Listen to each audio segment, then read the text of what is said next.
पाए बनाने का बहुत ही आसान तरीका, जिससे आपके पाए बहुत ही जायकेदार बनेंगे।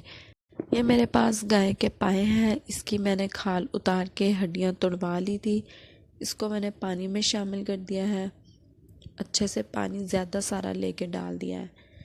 अब मैंने लिया है एक बारीक कपड़ा। इसमें मैं डालूंगी सौंफ और धनिया। इसकी मैं पोटली बना लूँगी। इस पोटली को मैंने पाए के पानी में शामिल कर देना है। और दूसरी तरफ ये ढेर सारी प्याज ली है और एक लहसुन का पूरा फूल ले लिया है। इसको भी हम साबुत इसी तरह ही पानी में शामिल कर देंगे। ये सारी चीज़ें पानी में डालने के बाद अब मैं इसमें गरम मसाला शामिल करूँगी साबुत। इसमें तेज़ पत्ता, बड़ी इलायची और दालचीनी और लौंग शामिल है। इसमें ज़ीरा आपने नहीं डालना।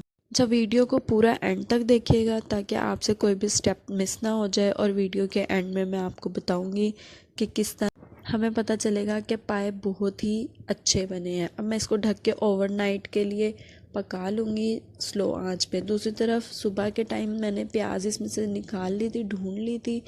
प्याज को मैंने अलग कर लिया है और ये मैं आपको इसकी लुक दिखा देती हूँ। सुबह के टाइम में ये इस तरह थी। सुबह में मैंने इसमें लौंग भी शामिल कर दी थी। प्याज का मैंने मिक्सचर बना लिया है, पेस्ट बना लिया है इसको पीस के। दूसरी तरफ मैं कढ़ाई में ऑयल गरम करने, घी मैंने लिया है, घी गरम करूँगी। उसमें मैं 3 टेबलस्पून अदरक लहसुन के शामिल करूँगी।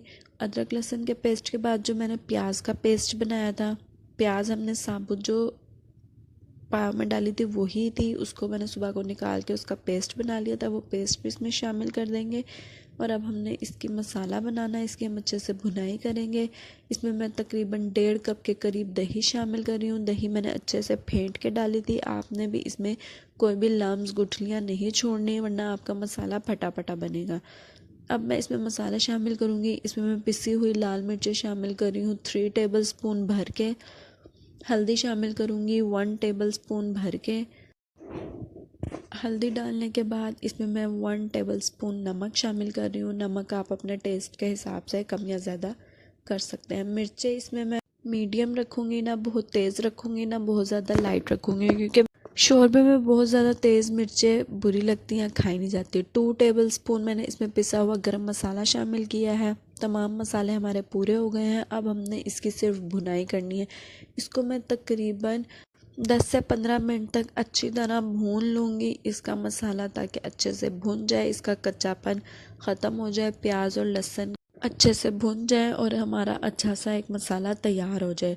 वीडियो अच्छी लग रही है तो मेरे चैनल को सब्सक्राइब कर दें, ताकि मेरी हर आने वाली इजी वीडियो आपको सबसे पहले दिखाई दे। इसमें मैं थोड़ा सा स्टॉक डाल रही हूँ पाए का, ताकि इसका हम मसाला अच्छे से भून लें और मिर्चें हमारी जले नहीं। जब पाए में मैंने बोंग, हड्डियाँ और पाए शामिल किए थे, आप अपने हिसाब से जो चीज़ें आपको पसंद है आप वो इसमें डाल सकते हैं। अब ये सारा मसाला मैं पाव की यखनी में डाल दूँगी जो हमने रात को पकने के लिए रखी थी। ये डालने के बाद अब हमने इसकी अच्छे से मिक्सिंग कर लेनी है। इसमें अब कुछ भी शामिल नहीं करना हमने।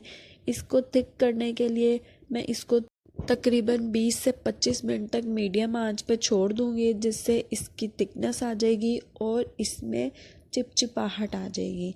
चिपचिपाहट ही हमारे पाव की पहचान होती है कि ये पाए बिल्कुल सही बने हैं और बहुत ही मज़े के बने हैं।